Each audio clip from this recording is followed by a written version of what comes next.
Label Mali Mousso, c'est le nom d'un référentiel qui a pour objectif de cataloguer les entreprises selon leur degré d'application des normes et critères d'égalité hommes-femmes. Le projet a été lancé ce matin à Bamako.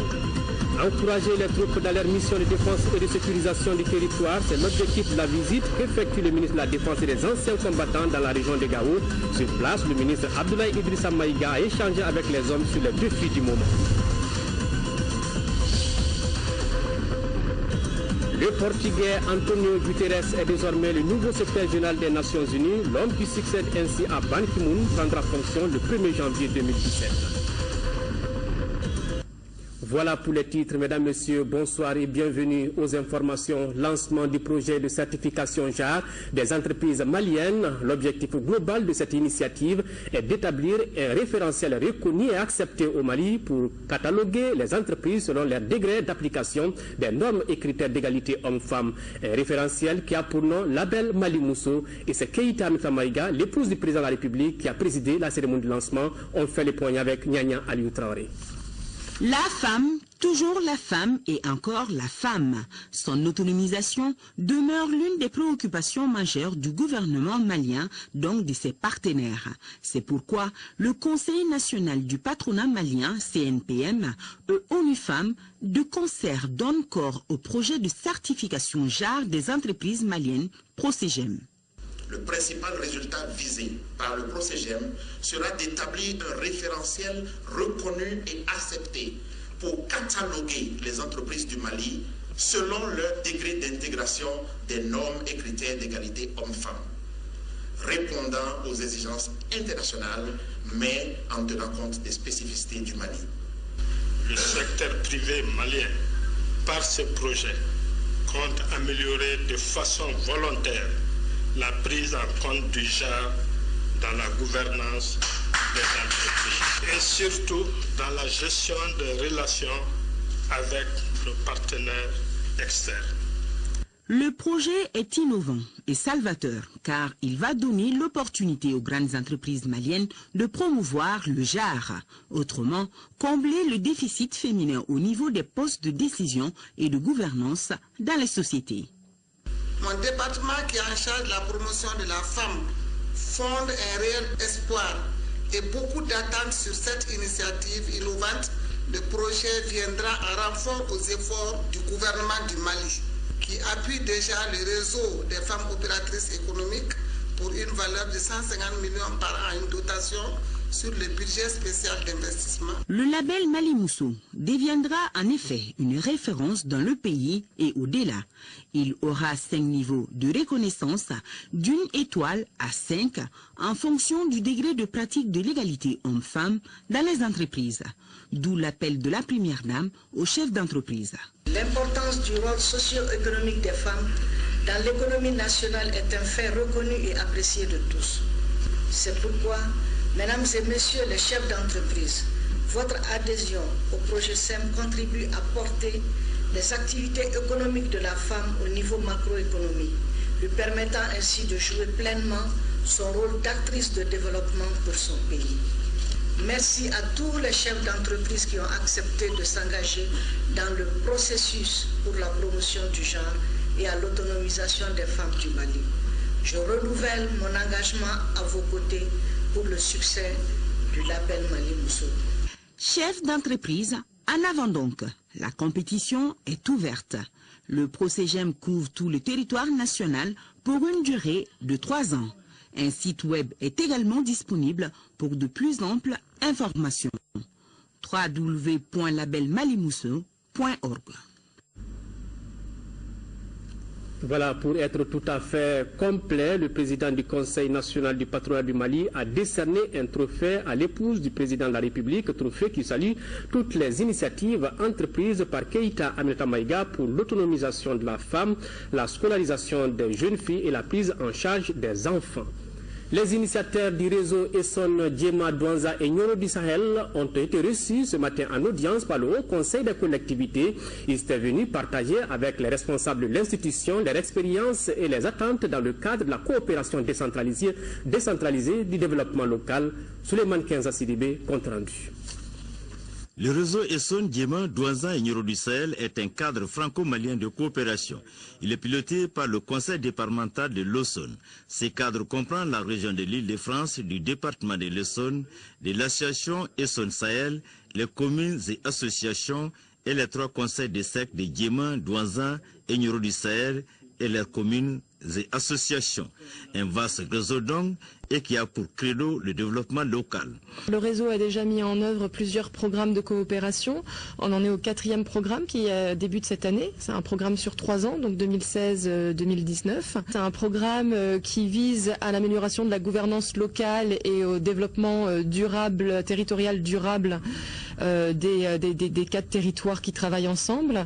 Donc les axes prioritaires, c'est du renforcement institutionnel. On met en œuvre des actions pour renforcer les techniciens, les élus dans le cadre de leurs actions au niveau des collectivités. Il y a tout un volet également de renforcement des services publics de proximité, donc tout ce qui est accès à l'eau, mais également cette année on va commencer aussi à travailler sur les questions de culture avec la lecture publique, on travaille sur le numérique également, et il y a aussi tout un volet d'actions de mobilisation de la société civile, de mobilisation de l'expertise locale, donc un soutien aux initiatives locales notamment donc sur les 3 cercles, sur des projets agro-pastoraux, et puis également une volonté de travailler sur de la sensibilisation ici au Mali mais aussi en Essonne. Les partenaires s'engagent à élaborer, à mettre en œuvre des programmes conjoints d'action pluriannuels pour le renforcement des capacités institutionnelles aux fins d'impulser le développement durable et solidaire des territoires. Le ministre de la Santé et de l'Hygiène publique Togo, Marie-Madeleine Togo, a effectué une visite de terrain ce matin et s'est rendue dans plusieurs structures relevantes de son département. Le but de cette visite est de s'enquérir des conditions de travail du personnel, visite suivie par Rachel Tissougué. C'est par la cellule d'appui à la déconcentration et à la décentralisation que la ministre de la Santé et de l'Hygiène publique a commencé sa visite. La seconde étape fut la rencontre avec les agents de la cellule d'exécution des programmes de renforcement des infrastructures sanitaires. La direction des finances et du matériel du ministère de la Santé a également reçu la visite du ministre qui était impressionné par le travail remarquable des agents de ces différentes structures. Récemment, nous avons quand même acquis plus d'une vingtaine de véhicules qui ont été affectés aux structures, toujours pour renforcer leurs capacités. Et il y a eu des achats d'équipements importants qui ont été livrés au niveau des régions, notamment des districts sanitaires. On a commencé par une recherche-action dans la région de Kulukoro dans 3 cercles, qui nous a permis de mesurer un peu tous les problèmes liés à la décentralisation. Et ça nous a permis d'élaborer un guide. Nous avons réalisé 2 centres de santé de référence à Djema, en commune 2 et à Oulé-Sebougou pour environ 2 milliards.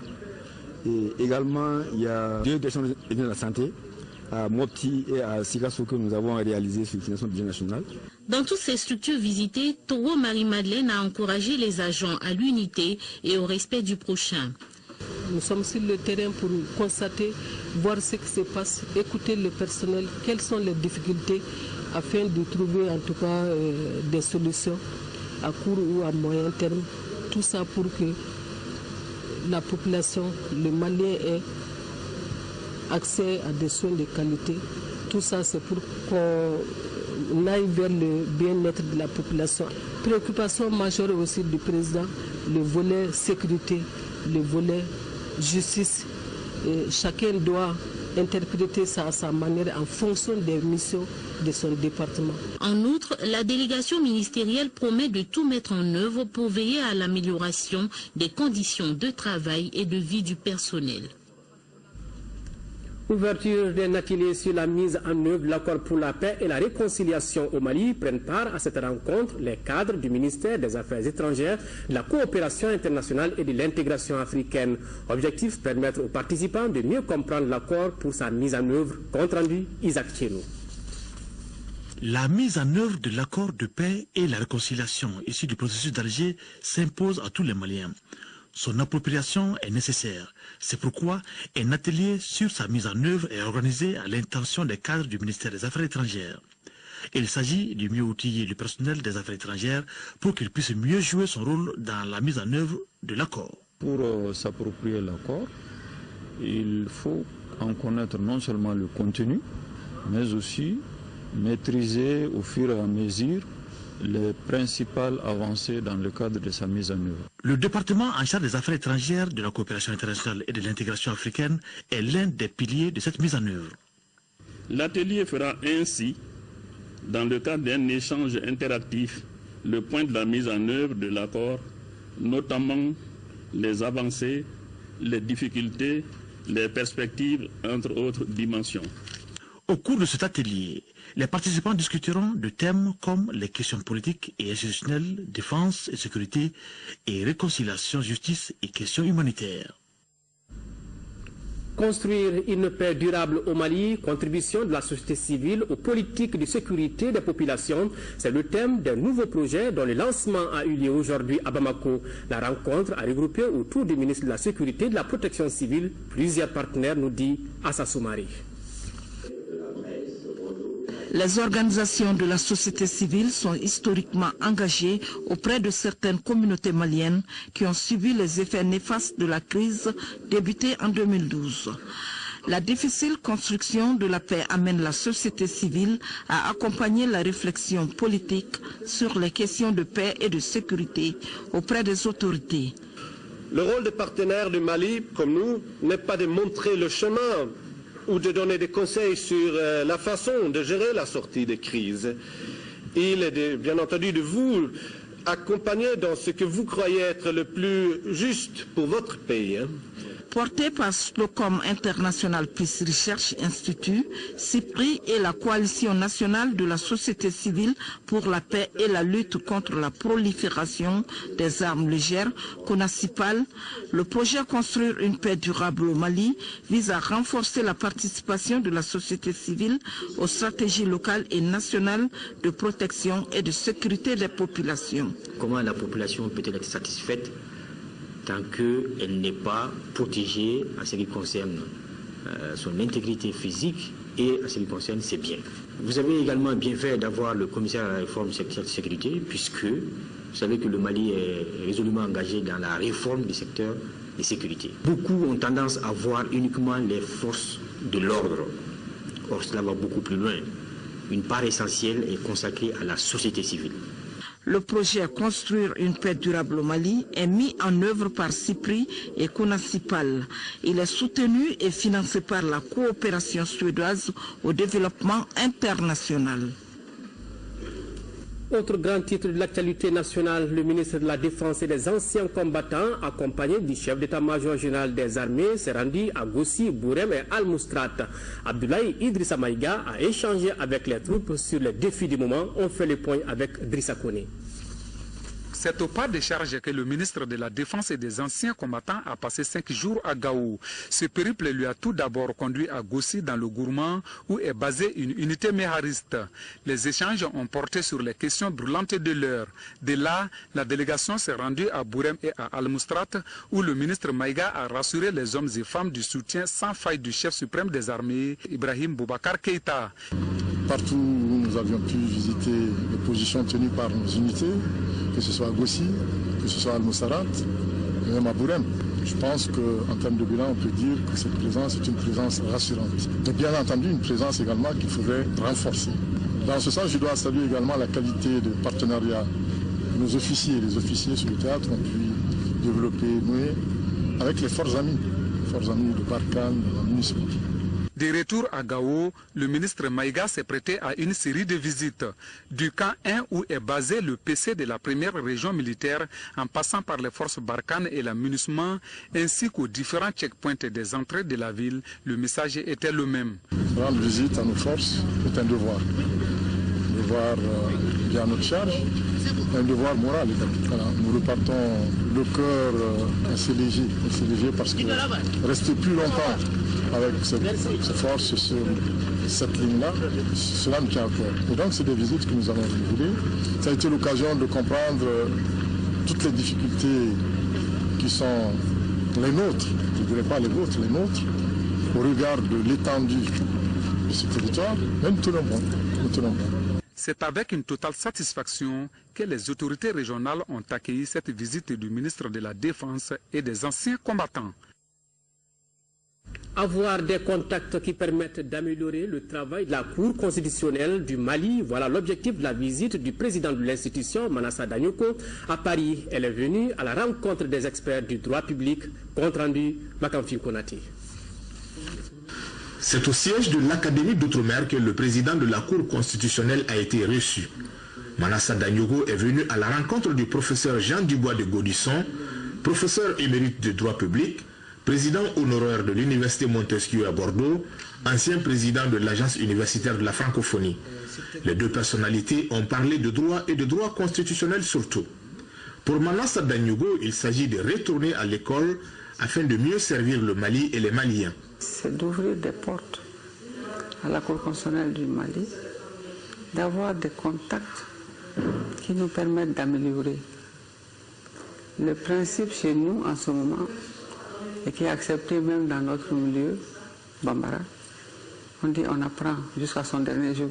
Le professeur Jean Dubois de Gaudisson connaît très bien la constitution malienne pour avoir participé à son élaboration. Il s'est volontiers prêté à l'interrogatoire que lui a fait subir son illustre hôte.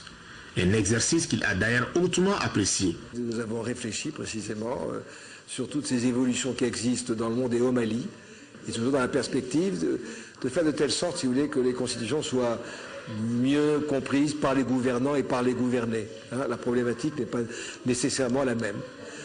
Ce qui suppose une réflexion pas simplement théorique, mais une réflexion à partir de cas concrets, pragmatiques. Et là, c'est un travail qui porte sur la durée. L'expérience est le bâton de l'aveugle, dit-on. En revenant consulter ces éminences du droit public, Manassa Danyoko veut ainsi solidifier son bâton afin d'éclairer les Maliens sur le rôle et la mission d'une cour constitutionnelle. L'ambassadeur extraordinaire et plénipotentiaire de la République du Mali, Mahamadou Diarra, a présenté lundi dernier sa lettre de créance au gouverneur général du Canada, le très honorable David Johnston. Les deux personnalités se sont engagées à travailler au raffermissement des liens d'amitié et de coopération entre le Mali et le Canada. L'ambassadeur Diarra a transmis les salutations chaleureuses et amicales du président de la République, Ibrahim Boubacar Keïta, au gouverneur général. C'est en ce moment même que le nouveau rapport du secrétaire général des Nations Unies est présenté devant le Conseil de sécurité à New York. Un rapport qui met l'accent sur les efforts faits par le Mali dans le cadre de la mise en œuvre de l'accord d'Alger, ainsi que sur les difficultés sécuritaires sur le terrain avec la MINUSMA qui n'a toujours pas atteint sa pleine puissance car tous ses effectifs militaires et policiers n'ont pas pu être déployés. En attendant d'avoir le reportage complet, Salif Sanogo nous plante ici les décors de ce rapport en nous décortiquant ces grandes lignes. Nous l'avons joint tout à l'heure avant que la séance ne commence. Suivez Salif Sanogo. C'est un rapport de 24 pages qui est en train d'être examiné par le Conseil de sécurité en ce moment. Globalement, les diplomates trouvent que c'est un rapport équilibré, sauf sur le plan des allégations de violation des droits de l'homme par les forces armées maliennes. À ce niveau, le Mali tiendra à apporter tout à l'heure tous les éclairages nécessaires afin d'éviter tout équivoque. Sinon, le rapport salue donc le leadership du président de la République dans le cadre de la mise en œuvre de l'accord d'Alger. Il a été évoqué notamment l'adoption de la nouvelle loi électorale, la rectification donc de la loi sur les collectivités, et il y aura bientôt les élections communales qui vont se tenir, ainsi que la conférence d'entente nationale. Globalement donc, le rapport du secrétaire général salue les efforts faits par le président de la République ainsi que le gouvernement du Mali. Alors, concernant maintenant la mise en œuvre de la résolution 2295 qui instaure donc un mandat plus robuste pour la MINUSMA au Mali, les uns et les autres souhaitent que cette mise en œuvre puisse s'accélérer puisqu'en l'état actuel des choses, la MINUSMA est à 80% du déploiement de ses effectifs militaires, 66% au niveau des effectifs de la police. Les uns et les autres souhaitent donc que cette mise en œuvre puisse aller très rapidement afin que la MINUSMA puisse être dotée des moyens nécessaires afin de faire face aux défis sécuritaires de l'heure. Voilà le reportage complet de Salif Sanogo dans nos prochaines éditions. Oui, les Nations Unies ont désormais un nouveau secrétaire général. Il s'appelle Antonio Guterres. Il est portugais et prendra fonction le 1er janvier 2017. Il succède ainsi à Ban Ki-moon, Sori Ibrahima Keïta. Peu d'observateurs l'ont vu venir, sinon aucun. Outsider ou favori caché, c'est pourtant lui à l'arrivée, Antonio Guterres, 67 ans, portugais, socialiste modéré, catholique et pro-européen. Élu par acclamation après 5 scrutins. Pourtant, il y a quelques heures seulement, c'était l'homme à abattre. Brusquement adoubé hier soir au cours d'une réunion informelle par l'ensemble des ambassadeurs du Conseil de sécurité chargés d'élire le successeur de Ban Ki-moon. Antonio Guterres crève aujourd'hui l'écran en terminant en tête des 5 scrutins préliminaires déjà effectués. Aux 2 tours précédents, 12 des 15 membres du Conseil de sécurité l'avaient soutenu, 2 l'avaient lâché en émettant un vote défavorable et une abstention. Tractations suivent, consignes sont données, il faut voter Guterres avec acclamation. Le reste ne devrait être qu'une formalité. Réputé être un homme d'action méthodique, parlant parfaitement anglais, français, espagnol et avec verve, l'ancien Premier ministre et ancien secrétaire général du PS portugais, dont il démissionne en 2001 après un échec électoral. Consécutif à une conjoncture économique difficile, Guterres se trouve aujourd'hui en terrain connu. Au commissaire aux réfugiés de 2005 à 2015, c'est là qu'il affûte sa stratégie d'envergure internationale. À son actif pendant ses 2 mandats à la tête du HCR, il opère une réforme interne, réduisant du tiers le personnel de l'organisation basée à Genève. Son credo pour l'Organisation des Nations Unies, être une voix pour les opprimés. Lui qui souhaitait il y a naguère une refonte de l'ONU pour avancer vers plus de démocratie et plus d'efficacité a désormais carte blanche, car maintenant assuré de succéder au très diplomate Ban Ki-moon. La Chine et la Russie ont émis leurs réserves quant à son succès. Le choix, précise-t-elle, d'un activiste proclamé pour occuper un poste clé à l'ONU. Celui qui entre déjà en fonction le 1er janvier prochain se sait donc dans l'œil du cyclone. Retour à l'actualité nationale, la mairie du district de Bamako, appuyée par Expertise France, opérateur d'assistance technique, veut accroître ses ressources pour faire face à l'élargissement de son territoire et à la régionalisation. Le ministre de la décentralisation et de la réforme de l'État a assisté à la restitution de l'étude, compte rendu Mahamadou Bagayoko. Bamako a évolué sans que des mesures d'accompagnement soient prises. Avec plus de 2 millions d'habitants, il est nécessaire par exemple d'agrandir la voie, d'assainir la ville. Mais pour ce faire, il faut mobiliser des ressources financières. À l'initiative de la mairie du district, Expertise France a réalisé une étude relative à l'amélioration de ces ressources financières. On se rend compte qu'effectivement, actuellement, le recouvrement est inefficace et que les gens, sans doute, ne voient pas l'intérêt de payer les taxes et les impôts, puisqu'ils ne voient pas forcément les effets que ça peut avoir dans leur ville. Donc l'intérêt, c'est de travailler avec les gens, non seulement sur les aspects techniques, de travailler avec la mairie de district, non seulement sur les aspects techniques du recouvrement, de leur métier, mais également sur les aspects du civisme fiscal. Les problèmes s'accumulent quand il s'agit d'accroître les recettes. Aidez-nous à sensibiliser la population de Bamako qu'elle comprenne qu'aucune ville ne peut se développer sans les taxes. Aucune ville ne peut se développer sans l'épargne locale. Qu'on accepte de payer ces taxes mensuelles, quotidiennes, hebdomadaires, afin que la ville de Bamako sorte réellement de la situation dans laquelle elle se trouve. Et ce n'est pas au-dessus de nos moyens, il faut nécessairement que les citoyens acceptent. Avec ce projet de la mairie et d'Expertise France, opérateur d'assistance technique, Bamako va servir d'exemple aux collectivités. C'est pourquoi le ministre de la décentralisation et de la réforme de l'État, Mohamed Aguerlaf, a assisté à la cérémonie de restitution de l'étude d'amélioration des ressources financières du district de Bamako. Monde des affaires à présent, rentrée solennelle de l'association des représentants des compagnies aériennes du Mali, ARCA, c'était mardi dernier.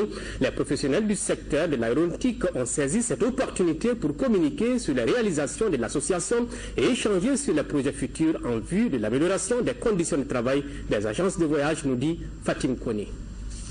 Le développement du transport aérien est la principale ambition de l'association des représentants des compagnies aériennes. 3 activités marquent la première rentrée solennelle de l'association.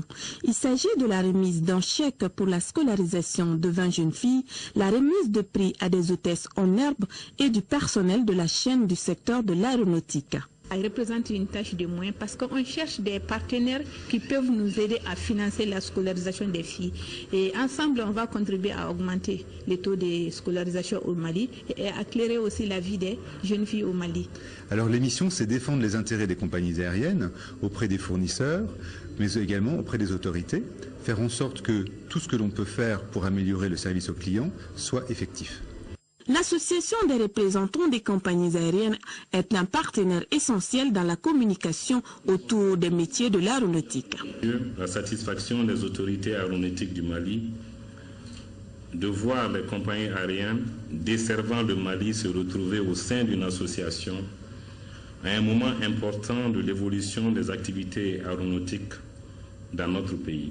Cela est marqué par l'engagement de l'État à développer les équipements relatifs au secteur, à renforcer la sécurité et la sûreté du transport aérien, que cette association choisisse de communiquer avec ses partenaires est encore un motif de satisfaction. Les professionnels du voyage jugent nécessaire l'installation d'un checkpoint plus efficace à l'aéroport de Bamako, en plus d'un espace dédié aux enfants. L'ARCA regroupe 14 compagnies aériennes représentées au Mali. Le Conseil économique, social et culturel poursuit sa visite de terrain à l'intérieur du pays. C'est ainsi que la commission sciences, techniques et environnement de l'institution s'est rendue à Kenyeba sur un site d'exploitation minière en première région. L'objectif de la mission est de s'enquérir des réalités d'exploitation du complexe minier de Loulo-Gungoto. Cette mine, la plus importante actuellement au Mali, produit en moyenne 20 tonnes d'or par an. Envoyés spéciaux à Kenyeba, à Guibou Koulibaly, à Loubekone. Après la visite de la commission développement rural dans la zone CMDT filiale Sud-Nord en 3e région, c'était le tour de la commission sciences, techniques et environnement de se rendre en première région pour constater les conditions d'exploitation du complexe minier de Loulo-Gungoto. Il s'agissait de voir l'exploitation au niveau de ces mines et également les difficultés au niveau de ces mines et voir également quels sont les apports sur le plan économique, au niveau national aussi bien qu'au niveau local. Et à la suite en tout cas des visites que nous avons eu à faire, des différentes rencontres, on s'est rendu compte qu'il fallait être là pour être suffisamment imprégné d'un certain nombre de situations. Nous sommes très à l'aise en voyant aussi le développement de cette mine à travers l'aspect environnemental qu'ils ont sécurisé, maîtrisé. Ça c'est très important parce que notre commission s'occupe de l'environnement. Nous sommes venus pour constater. On a vu qu'il y a beaucoup de choses qui sont faites dans ce sens-là à travers leur bassin. Le complexe minier Loulo-Gungoto constitue la mine la plus représentative de la diversité des procédés d'exploitation minière d'or au Mali. L'or, c'est d'abord au stade de la recherche. C'est d'abord de rechercher là où se trouvent les gisements économiquement exploitables sur le permis et ensuite procéder à des études de faisabilité et la construction et ensuite l'exploitation proprement dite et à la production au coulé et à l'expédition de l'or. Le complexe Loulo-Gungoto a mené plusieurs actions de développement communautaire. Parmi celles-ci, la réalisation d'adduction d'eau d'un centre agro-business pour la formation professionnelle des jeunes. À Tombouctou, 100 millions de francs CFA, c'est le montant injecté par le Conseil danois pour les réfugiés afin de contribuer au relèvement économique des populations de la région. Cette action s'inscrit dans le cadre de l'exécution de son programme d'appui au projet de reconstruction des moyens de production, nous dit Yaya Tandina. Par cette remise de kits à 58 bénéficiaires de la région de Tombouctou, le Conseil danois pour les réfugiés, DRC, à travers son programme, appuie au projet de recapitalisation et de reconstruction des moyens de production pour le relèvement économique PME des populations affectées par la crise, entend ainsi contribuer à la relance économique. On a bénéficié du financement de l'ambassade du Danemark et pour cette année, c'est juste une phase de consolidation. Sinon en 2015, il y en a eu 343 bénéficiaires à Tombouctou. Et cette année, on a eu 58 bénéficiaires. C'est en fonction de l'enveloppe disponible. Et pour ces 58, ça a coûté 100 millions environ. Et ces 100 millions comprennent à la fois les kits et aussi tout ce qui est renforcement de capacité, formation, suivi, accompagnement par les services techniques. Ces kits, composés de machines à coudre, à broder, des congélateurs, cuisinières électriques, entre autres. Les bénéficiaires s'en réjouissent et félicitent le donateur. Au nom de l'ensemble des bénéficiaires, ce qui est mon impression, ce n'est que tout le monde n'a qu'à se mettre dans la tête que ces gens-là qui travaillent pour nous, ils ont travaillé uniquement pour qu'on puisse avoir notre liberté totale. Je n'ai que leur dire merci. En capitalisant l'action du DRC, de 2015 à nos jours, 402 projets ont été appuyés dans la région de Tombouctou et cela dans l'ensemble des secteurs d'activité. Le gouverneur du district 403A1 de Lions Club International est au Mali dans le cadre de sa tournée annuelle dans la sous-région. Il a visité le centre de lutte contre le diabète et l'Institut d'ophtalmologie tropicale d'Afrique, IOTA. Auparavant, il avait participé à une activité sur l'aménagement d'un espace vert à Missabougou, une visite suivie par Mohamed Oudoumamouni. Première activité pour le gouverneur du district 403A1 de Lions Club International, la réhabilitation de cet espace vert à Missabougou. Accompagnés des Lions du Mali, ces humanitaires au service de la population ont procédé à la plantation d'arbres dont le but est d'offrir aux habitants de ce quartier un meilleur cadre de vie. C'est un grand projet à hauteur de 19 millions qui consiste à aménager l'espace, à rendre le cadre agréable pour les populations de Missabougou et aussi à faire la promotion en même temps de la santé, du bien-être et de tout ce qui tourne autour de l'environnement. Après cette activité, direction le centre de lutte contre le diabète. Ce centre qui reçoit quotidiennement plus d'une centaine de malades bénéficie régulièrement de l'appui de ces lions. Si le centre existe aujourd'hui, c'est grâce au Lions Club et particulièrement le Lions Club Bamako-Sigi. Ils ont restauré non seulement les bâtiments, ils l'ont équipé et le personnel, ils nous ont aidés petit à petit à les payer. Autre lieu visité, l'Institut d'ophtalmologie tropicale d'Afrique. L'IOTA, à nos jours, a bénéficié d'un investissement de plusieurs centaines de millions de francs CFA. C'est très important de nos œuvres parce qu'à travers notre fondation sur le plan international, assiste, accompagne dans le cadre de la formation, dans le cadre du relèvement du plateau technique pour qu'on puisse avoir des éléments bien formés. Les Lions du Mali réalisent des œuvres importantes, des œuvres qui correspondent aux besoins de la communauté et des œuvres qui sont inscrites aussi dans les programmes de Lions Club International. Les impressions aujourd'hui sur le séjour, je dirais que c'est la totale satisfaction. De toute façon, ça ne m'étonne pas du Mali. Le séjour du gouverneur du district 403A1 de Lions Club International se poursuit jusqu'au dimanche prochain. Au menu des activités, d'autres actions humanitaires pour le bien-être des populations. La Fédération des syndicats du secteur public du Mali, en partenariat avec l'International des services publics, prépare un forum de concertation sur l'instauration d'une unité d'action syndicale et la réinstauration du check-out.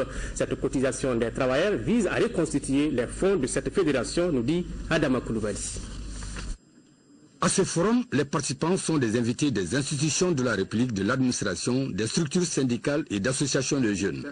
Un forum appuyé par l'International des services publics à travers son partenariat avec la Fédération nationale des syndicats du secteur public au Mali.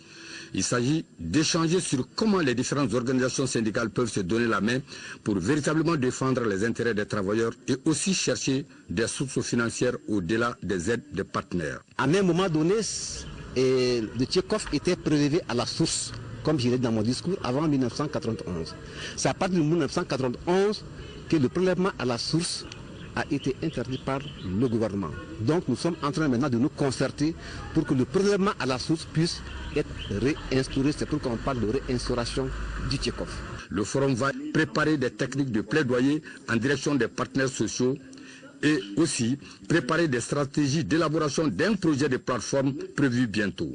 Le forum reçoit la secrétaire sous-régionale de l'Afrique francophone de l'International des services publics pour son expérience dans le syndicalisme au Togo. Pour cette rencontre spécifiquement, je suis là parce que nous avons soutenu la fédération encore pour organiser un forum national à l'intention de toutes les organisations syndicales, surtout les centrales qui ont aussi des syndicats de base. Le forum va durer 2 jours.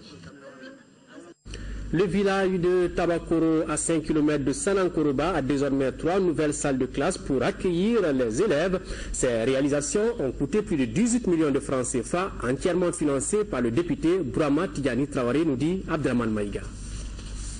Ces 3 salles de classe construites en Bankou il y a de cela quelques années dans le village de Tabakoro, dans la commune rurale de Sanankoroba, cèdent leur place à ce nouveau bâtiment. Ces réalisations, qui ont coûté plus de 18 millions de francs CFA, sont l'œuvre d'un enfant du terroir. Il s'agit de l'honorable Bourama Tidjani Traoré, qui a compris désormais que le développement de tout pays passe par celui de l'éducation des enfants. Un pays qui échoue dans le domaine de l'éducation est un pays qui va rester longtemps à la traîne. Je pense que pour être un pays émergent, il faut mettre l'accent sur l'éducation. Ce geste est un geste d'accompagnement et pour soulager un peu nos communautés rurales de cette souffrance énorme, c'est-à-dire de marcher des kilomètres pour aller à l'école. À travers ces actions primaires du GER dans la commune rurale de Sanankoroba, le donateur vise un certain nombre d'objectifs, notamment le maintien des enfants à l'école, l'augmentation du taux de fréquentation scolaire et l'amélioration du cadre d'apprentissage. Je suis sûr que votre exemple fera tache d'huile et encouragera d'autres Maliens, opérateurs économiques ou personnes anonymes. L'école malienne a besoin de l'accompagnement de tous ses enfants. Avec ces nouvelles salles de classe équipées, le long trajet parcouru par les enfants autrefois ne sera qu'un triste souvenir. Les scolaires de cette localité parcouraient entre 5 et 7 km tous les jours pour rejoindre leur établissement situé dans la ville de Sanankoroba. Les couleurs du Mali, oui. C'est la fin de ce journal au nom de l'ensemble de la rédaction. Merci de nous avoir suivis. Autre rendez-vous avec l'actualité. Demain 10h-13h, une présentation de Rachel Tessougué et les éditions du soir. Une présentation de Amara Malé Diallo. Tout à l'heure dans nos programmes, le journal télévisé de formation avec Mohamed Oud Mamouni. Au revoir. Allah bénisse le Mali.